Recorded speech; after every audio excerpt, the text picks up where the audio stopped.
Hello friends, welcome to my channel hello Shikshak. आज की class में हम सीटेट का नया टॉपिक एनसीएफ 2005 को कंप्लीट पॉइंट टू पॉइंट पढ़ने वाले हैं, जिससे हमारे क्वेश्चंस बनते हैं वो सारे पॉइंट को हम कवर करने वाले हैं यहाँ पे। और इससे पहले हमने एनएपी 2020 को कंप्लीट कवर कर चुके हैं और उसके क्वेश्चंस भी प्रैक्टिस कर चुके हैं। तो जिन भी बच्चों ने अभी तक नहीं देखा है तो चैनल पे जाकर इस वीडियो को ज़रूर देख लें, क्योंकि वो आपके एग्ज़ाम के पर्पज़ से बहुत ही इम्पॉर्टेंट टॉपिक है। तो आज हम पहले एनसीएफ 2005 को डिटेल में पढ़ेंगे, फिर इसके नेक्स्ट वीडियो में हम उससे क्वेश्चंस की प्रैक्टिस भी करेंगे, जिससे आपकी तैयारी बहुत अच्छे से हो जाए। तो स्टार्ट करते हैं हम आज की अपनी क्लास। एनसीएफ में पहले सबसे पहले हम उन पॉइंट्स को कवर करेंगे जिससे 99% उम्मीद रहती है क्वेश्चन बनने की। तो स्टार्ट करते हैं। आज सबसे पहला हमारा पूछा जाता है कि एनसीएफ का फुल फॉर्म क्या है। कभी कभी पूरा एनसीएफ का फुल फॉर्म पूछ लिया जाता है और 4 ऑप्शन दे दिए जाते हैं, और कभी कभी बोल दिया जाता है कि एनसीएफ में जो सी वर्ड है उसका मीनिंग क्या है। तो हम पूरा याद करेंगे फुल फॉर्म, तो सी का अपने आप मुझे याद रहेगा। तो हमारा हिंदी में एनसीएफ को क्या कहते हैं? हिंदी में कहते हैं राष्ट्रीय पाठचर्या की रूपरेखा। दोबारा से पढ़िएगा, राष्ट्रीय पाठचर्या की रूपरेखा। और इंग्लिश में कहते हैं national curriculum framework 2005, national curriculum framework. तो ये था एनसीएफ का फुल फॉर्म। यहाँ से आपका 1 नंबर का क्वेश्चन तैयार हो जाता है, याद रखिएगा। नेक्स्ट है हमारा एनसीएफ के अध्यक्ष कौन है। जब एनसीएफ को रेडी किया गया था तो किसकी अध्यक्षता में रेडी किया गया था? तो उस समय हमारे एनसीएफ 2005 के जो अध्यक्ष थे वो थे प्रोफेसर यशपाल। सही आंसर हो जाएगा प्रोफेसर यशपाल। और जब एनसीएफ को रेडी किया गया था तो उस टाइम एनसीएफ का थीम क्या रखा गया था, या किस थीम पे या किस उद्देश्य पे रख के बनाया गया था? तो इनका एनसीएफ बनाने का मेन उद्देश्य था कि शिक्षा बिना बोझ के, मतलब बच्चों को बोझ कम करके उनकी किताबी पाठ ना पढ़ा के उनको वास्तविक से जोड़ के या उनके आसपास वातावरण से जोड़ के पढ़ाया जाए, तो उनका शिक्षा का बोझ कम करना था। लर्निंग विदाउट बर्डन्स इनका मोटिव था, इनका उद्देश्य था एनसीएफ बनाने का। तो किसके अध्यक्षता में हुआ था? प्रोफेसर यशपाल। नेक्स्ट क्या पढ़ेंगे हम? एनसीएफ है क्या? अगर आपसे कोई पूछ ले कि एनसीएफ 2005 है क्या, तो एनसीएफ जो 2005 है वह हमारे शिक्षा के क्षेत्र में एक प्रमुख दस्तावेज है, या शिक्षा के क्षेत्र में एक दस्तावेज है जिसे तैयार किया गया था अध्यक्षता में किसके? प्रोफेसर यशपाल के। नेक्स्ट है, यह किसके द्वारा तैयार किया गया था? तो यह मानव संसाधन विकास मंत्रालय यानी कि MHRD, ministry of human resource development की पहल पर एनसीईआरटी द्वारा तैयार किया गया नवीनतम दस्तावेज है। तो आपसे अगर पूछ ले कि एनसीएफ होता क्या है और ये किसके द्वारा तैयार किया गया था और इसका उद्देश्य क्या था, तो इसका उद्देश्य था कि बच्चों को शिक्षा बिना बोझ के देना था, लर्निंग विदाउट बर्डन्स देना था। और इसको तैयार किया गया था एनसीईआरटी द्वारा। किसकी पहल पर? एमएचआरडी यानी कि मानव संसाधन विकास मंत्रालय की पहल पर तैयार किया गया था।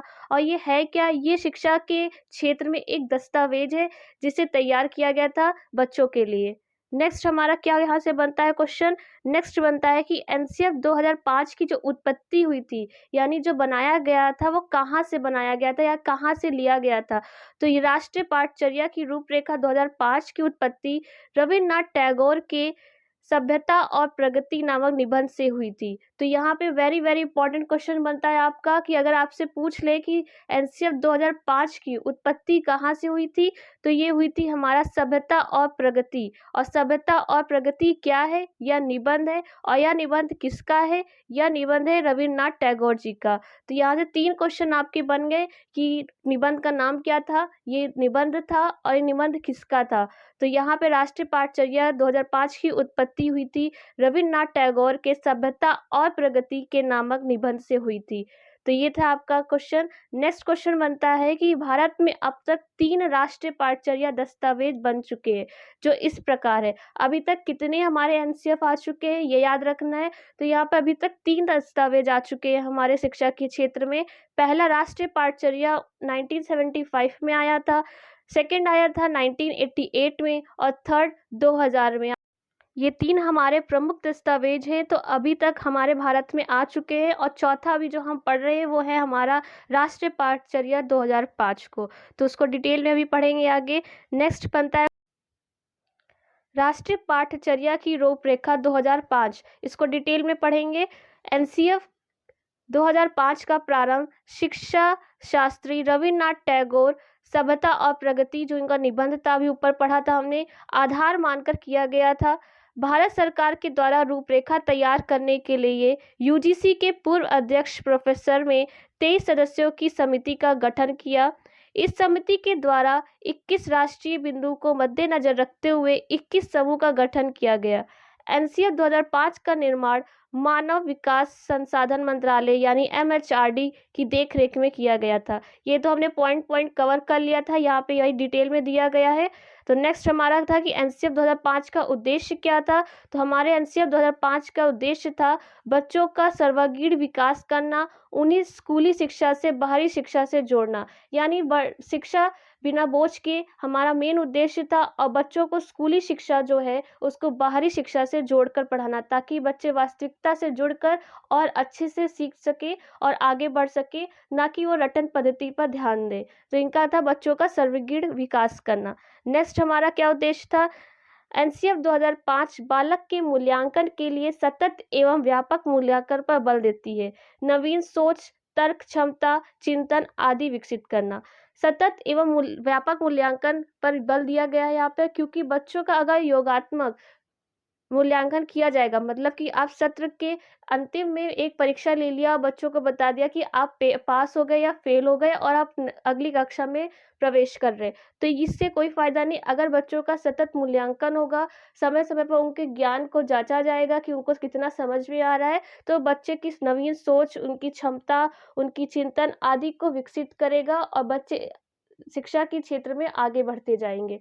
तो ये था हमारा एनसीएफ का उद्देश्य मेन। नेक्स्ट है एनसीएफ 2005 के 5 सिद्धांत दिए हैं जो इस प्रकार है।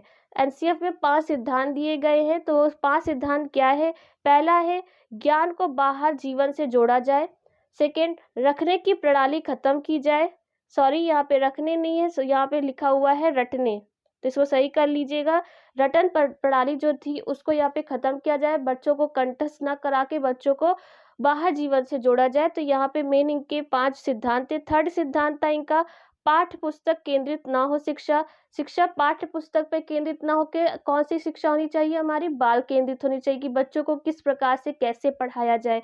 चौथा हमारा कक्षा कक्ष को गतिविधियों से जोड़ा जाए, इन्हें लचीला बनाया जाए। क्लास में अगर तरह तरह की गतिविधियां होंगी तो बच्चे भाग लेंगे और बच्चे अपना सामाजिकता और चीज़ों को साथ में करके सीखेंगे, तो बच्चों को ज़्यादा समझ में आएगा। इसलिए कहा गया है कि कक्षा कक्ष को गतिविधियों से जोड़कर पढ़ाया जाए और इन्हें लचीला बनाया जाए, ताकि सभी स्तर के बच्चों के लिए आरामदायक हो।